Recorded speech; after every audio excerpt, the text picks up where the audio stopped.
Hi friends, welcome back for week 4 of the Wild Pansy Stumpwork Stitch Along. I'm Melissa Galbraith, the fiber artist behind MCreativeJ, and I'm co-hosting with the Handmade History podcast. For week 4, we are finally getting to add our 3D pansy and leaf to our embroidery here, and we're going to finish our embroidery in the hoop. So let's get stitching. The first part of our 3D pansy we are going to add is our leaf here. So we need to take our embroidery needle and we're going to stick it into the pattern right by the stem, kind of wiggle it around there.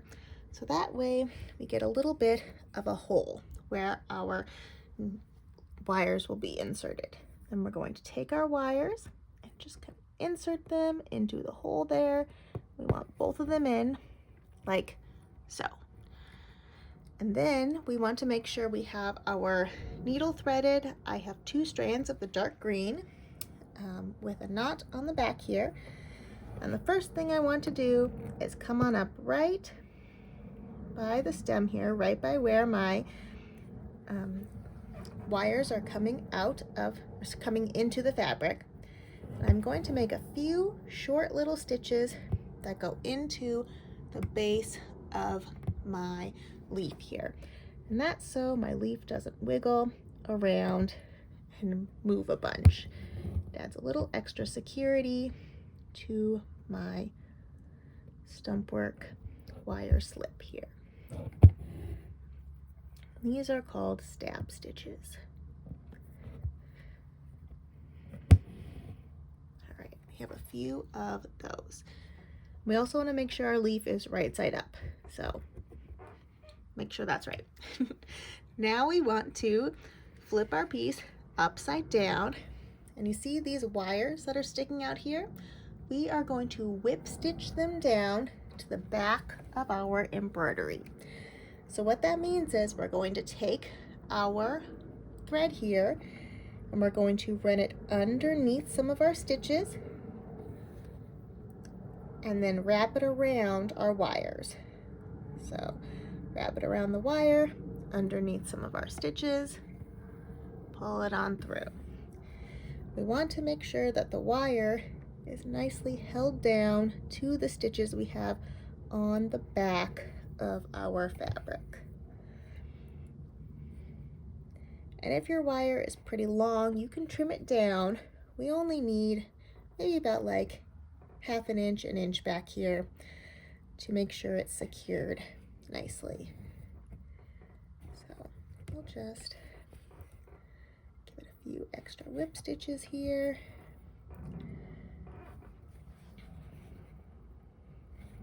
And then I'll just do a slip knot to tie this off.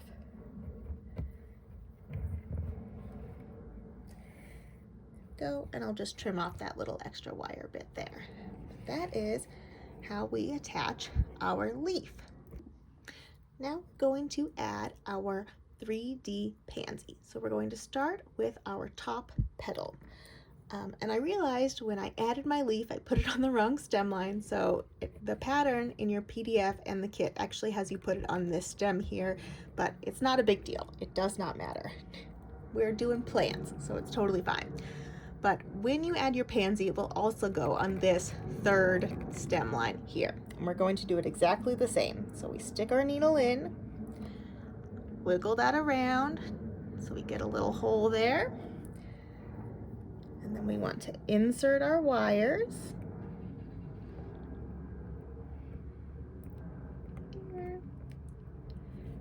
This is sometimes the tricky part.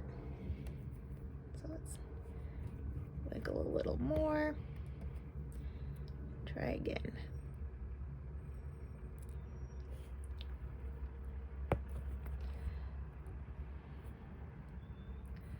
There we go. That's the top of our pansy here. Now again, we're going to take our blue thread and do our stab stitches. So we come up right next to our wires there. We're going to just do a few stab stitches at the base.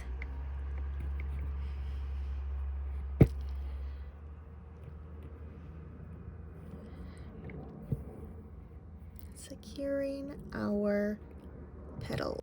And now we're going to secure our wires on the back. So again, we'll flip our piece over and bend our wires in the direction we want to lay them down and whip stitch them down to our stitches we have on the back here.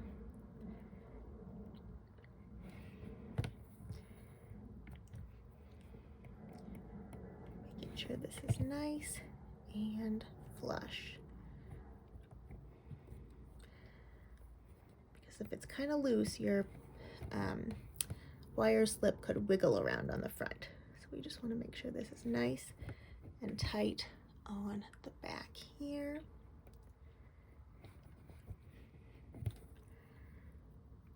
There we go. I'll just give this a slip knot right here, and I'll trim away this extra wire in a minute. So now that I've added the top petal of my pansy, I would add the bottom petal next, and then I'm going to add the 2 side petals in. So I'll see you when we're done there. And here is our 3D pansy. So we can kind of adjust the petals if we want to give them a little more volume, by kind of bending them a little bit, having them stick up some, kind of popping them up that way, so like so. But there we go, there is our pansy. Now we're going to finish our embroidery in the hoop. First thing we need to do is trim our fabric down so it's about like 1/2 inch away from the hoop's edge here. You will have less fabric than me because mine was in a much bigger hoop when I was working on this earlier. But we'll trim this down.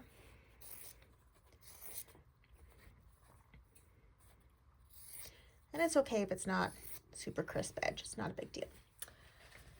Okay, we have our fabric trimmed. Now we're going to thread our needle with any color thread and have a knot at the end here. And we want to, I'm gonna flip my piece over, take my needle and bring it in from the front right here. And I'm going to do what's called the running stitch. So we kind of bring it in, we go in and out of the fabric like so, about halfway in between the hoop and the edge of the fabric. And I just gently pull that through here. And I'm going to go all the way around my hoop.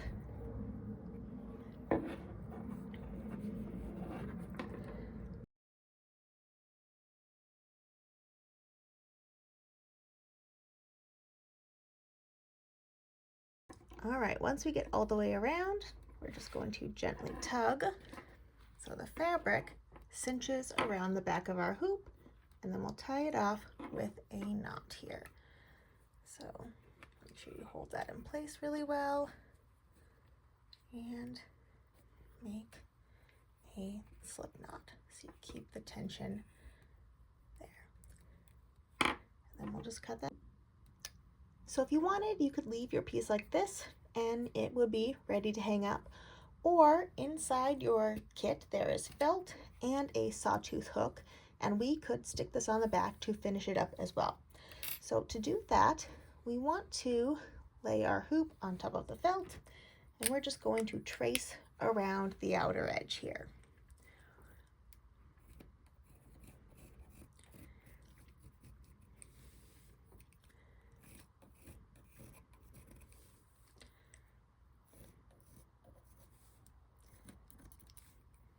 Okay, so we have a little bit of a circle there. And then we'll take our scissors and we're going to cut a little bit inside that circle because we are going to attach this to the back, and that circle is all the way out here and we need it to be in here. So trim that down a little bit.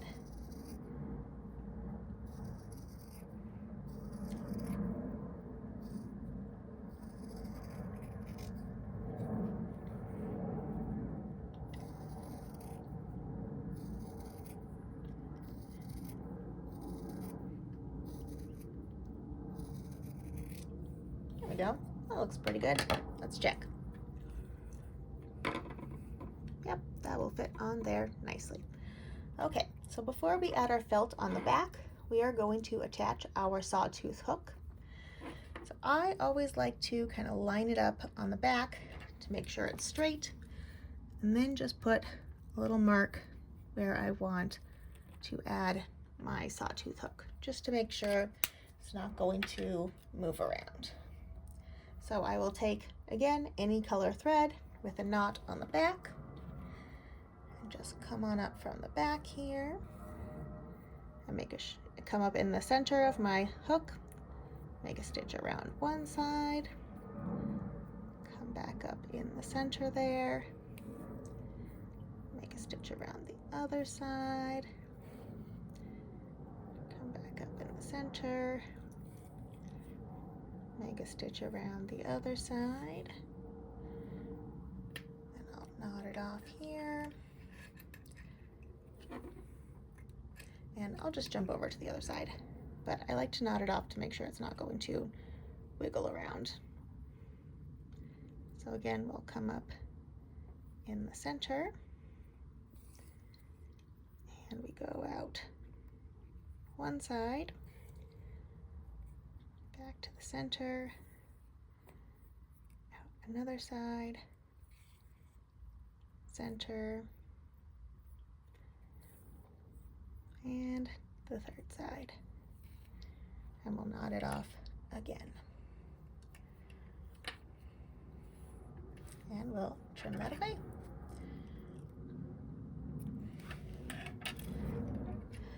This would also be a really good time if you wanted to put anything on the back, maybe like your initials, a date, a tag, or anything. This would be a good time to do that.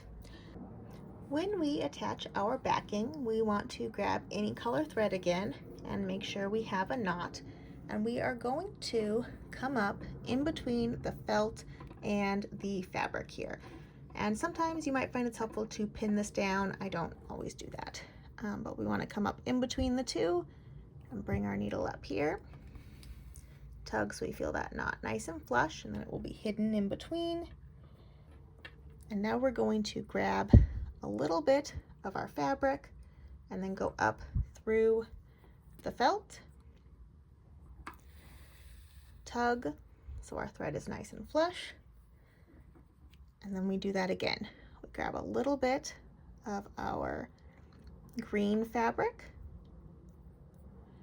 and come up through our felt.